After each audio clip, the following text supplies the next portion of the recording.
We've reached the pinnacle of long pole clack. Long pole clack. Long pole clack. Long pole clack.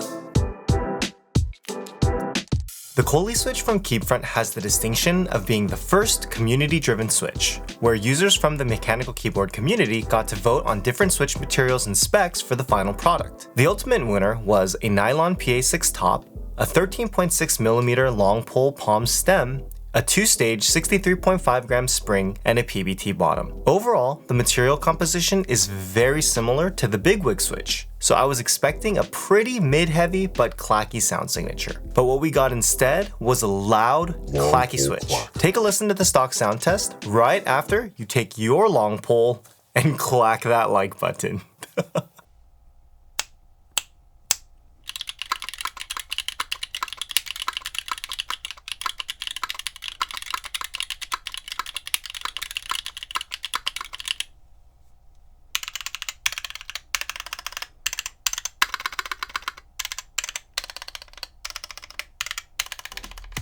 These switches are extremely smooth stock, and despite the 20mm long two-stage spring, there is minimal spring noise, even with no factory lube. I wish JWK would source their springs from the same factory that Meirin does, because the springs are extremely quiet. As for the sound signature, they're loud and clacky, almost to the point where they sound a little brittle with ABS keycaps. Normally, I consider coming unlubed from the factory a positive, and these switches definitely don't need lube to improve smoothness. However, another benefit to lubing your switches comes from dampening the sound, which I personally prefer. I've made no secret of the fact that I'm a big fan of Meirin's factory lube because they hand lube their switches with DuPont 205, which is basically Krytox 205. I was really interested to see how the sound signature of the Coleys changed after modding, so let's take a listen after lubing and filming with Deskey's films.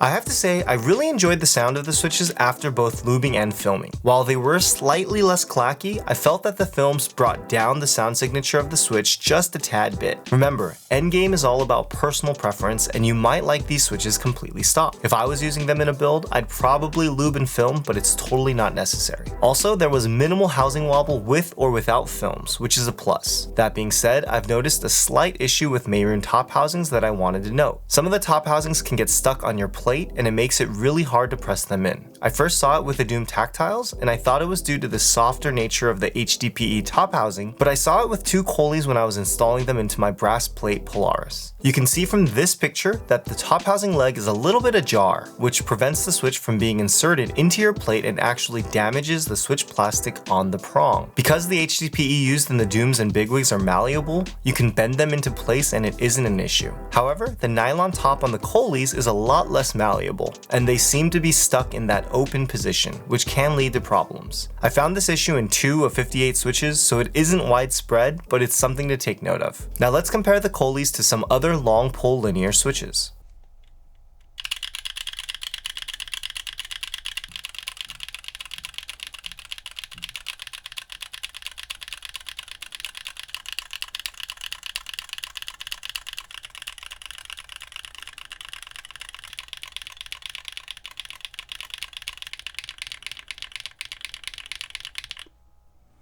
Up until now, the Bolsa Supply Zaku was known as the clackiest long pole linear, but I think the Coley blows it out of the water for pure clack. That being said, sound signature, like everything else in this hobby, comes down to personal preference. Coley.mp4, who collaborated with Keebfront to create the Coley switches, did a great sound test video that I've linked in the description below, where she tries out different keycap materials with the Coleys on her QK65, and I think these switches sound great with a PBT keycap set. With GMK keycaps, they sound almost too clacky in my opinion. That being said, it's time for the good, the bad, and the ugly. There's a lot to like about these switches, and I think that Keebfront as a small vendor in the market has been doing a great job bringing unique switches and material types like PBT and HDPE to the mainstream. Ultimately, if you prefer a clacky long pole sound that's very refined, the Coley is definitely a unique switch that's smooth out of the box and has no glaring flaws. Consequently, there are no real bads to mention other than the top housing issue that we already talked about. I'd buy a few more switches than you need just to make sure you aren't left with switches that aren't going to work in your built. I'd also check the switches before you try to install them, as most plates have cutouts in certain areas that would be a little more forgiving, like the shift keys for instance. Now for the ugly.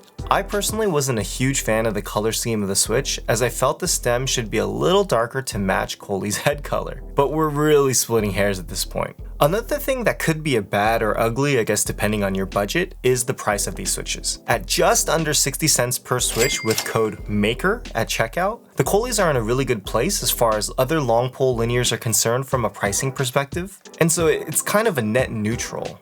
Of course, I'd love to see them be a little cheaper, but I think 60 cents per Switch is extremely fair for the quality that you're getting. The bottom line is, Keebfront has another banger on their hands from a stock typing and modded perspective if you like the sound signature. Check out some more Switch reviews here on Maker Mods, and I'll catch you in the next video.